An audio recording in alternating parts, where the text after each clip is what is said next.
ಶ್ರೀ ಗುರುಭ್ಯೋ ನಮಃ. ಇಂದು ಮಾನ್ಯ ದೇವನಹಳ್ಳಿ ವೆಂಕಟಪ್ಪ ಗುಂಡಪ್ಪನವರು ರಚಿಸಿರುವ ಕನ್ನಡದ ಭಗವದ್ಗೀತೆ ಎಂದೇ ಪ್ರಸಿದ್ಧವಾಗಿರುವ ಮಂಕುತಿಮ್ಮನ ಕಗ್ಗದಲ್ಲಿ 42ನೆಯ ಕಗ್ಗ ಮತ್ತು ಅದರ ತಾತ್ಪರ್ಯವನ್ನು ತಿಳಿಯೋಣ.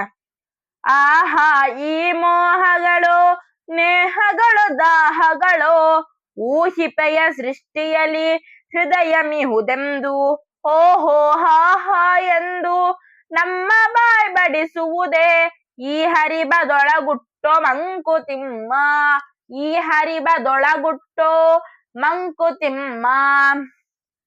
ಇದರ ತಾತ್ಪರ್ಯವನ್ನು ನೋಡುವುದಾದರೆ, ಜಗತ್ನಲ್ಲಿ ನಮ್ಮ ಮನಸ್ಥಿತಿಯನ್ನು ಕಾಣುವ ಬಗೆ ಹೇಗೆ? ಪ್ರತಿಯೊಬ್ಬರಲ್ಲೂ ಮೋಹ ನೇಹ ದಾಹ ತುಂಬಿರುವಾಗ ಹೃದಯವಂತಿಕೆಯನ್ನು ಕಾಣಲು ನಮ್ಗೆಲೆ ಸಾಧ್ಯ ಆಗಲ್ಲ. ಭಗವಂತನು ಮನುಷ್ಯರು ಇವುಗಳನ್ನು ನೋಡಿ ಉದ್ಗಾರಗಳನ್ನು ತೆಗೆಯುವಂತೆ ಮಾಡಿದ್ದಾನೆಯೇ ಎಂಬ ವಿಚಾರವನ್ನು ಈ ಕಗ್ಗದಲ್ಲಿ ಪ್ರಸ್ತಾಪಿಸಿದ್ದಾರೆ ಮಾನ್ಯ ಡಿ.ವಿ.ಜಿ. ಅವರು. ಮನುಕುಲದ ಇತಿಹಾಸವನ್ನು ಗಮನಿಸುವಾಗ ಒಂದು ಅಂಶ ಮುಖ್ಯವಾಗುತ್ತದೆ. ಅದು ಪ್ರತಿಯೊಬ್ಬರೂ ತಮ್ಮ ಮೂಗಿನ ನೇರಕ್ಕೆ ಚಿಂತಿಸುತ್ತಾರೆ.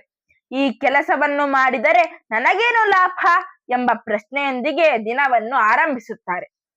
ತನ್ನೊಡಲ ಹಸಿವನ್ನು ಬದಿಗಿರಿಸಿ ತಾಯಿಯು ಸಾಕಿದ ಮಕ್ಕಳೇ ಅವಳ ಬದುಕಿನ ಮುಸ್ಸಂದೆಯಲ್ಲಿ ದೂರವಾಗ್ತಾರೆ. ರೆಕ್ಕೆ ಬಲಿತ ಹಕ್ಕಿ ಹುಟ್ಟಿದ ಗೂಡಿನಲ್ಲಿ ಉಳಿಯುವುದೇ ಹಾಗೆಯೇ ಜನಗಳ ಮಧ್ಯೆ ಸ್ವಾರ್ಥ ತಲೆ ಎತ್ತಿ ನಿಂತು ಸಂಬಂಧಗಳು ಮರೆಯಾಗಿ ಇತರರ ಬಗ್ಗೆ ಮಾತನಾಡುತ್ತಾ ತಮ್ಮ ಬದುಕನ್ನು ಅವರೊಂದಿಗೆ ಸಮೀಕರಿಸುತ್ತಾ ಬೆಳೆಯುತ್ತೇವೆ. ಅಂದ್ರೆ ನಮ್ಮ ಬದುಕು ಭಾವವನ್ನು ತೊರೆದು ಬುದ್ಧಿವಂತಿಕೆಯಿಂದ ಹೊಸ ಹಾದಿಯನ್ನು ಹುಡುಕಲು ಆರಂಭಿಸಿದೆ ಎಂದಾಯ್ತು.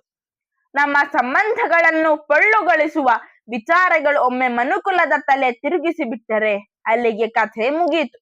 ಅದನ್ನು ಸರಿಪಡಿಸಲು ಶತಶತಮಾನಗಳೇ ಬೇಕು. ಮಾನವರ ನೈತಿಕ ಅಧಃಪತನಕ್ಕೆ ನಾಂದಿಯಾಗುವ ಮುನ್ನ ನಾವು ಕೃತಕ ವಾತಾವರಣದಿಂದ ಹೊರಬಂದು ಸಂಬಂಧಗಳ ಬಂಧವನ್ನು ಕಾಯ್ದುಕೊಂಡ್ರೆ ಮಾತ್ರ ಮಾನವೀಯತೆಗೊಂದು ಅರ್ಥ ಉಳಿಯುತ್ತೆ. ನಮ್ಮ ಮೋಹ ನೇಹ ಮತ್ತೆ ದಾಹಗಳು ಎಲ್ಲಿ ಮೀರ್ದಂತೆ ಎಚ್ಚರ ವಹಿಸಿ ಬದುಕೋಣ, ಇತರರನ್ನು ಬದುಕಲು ಬಿಡೋಣ.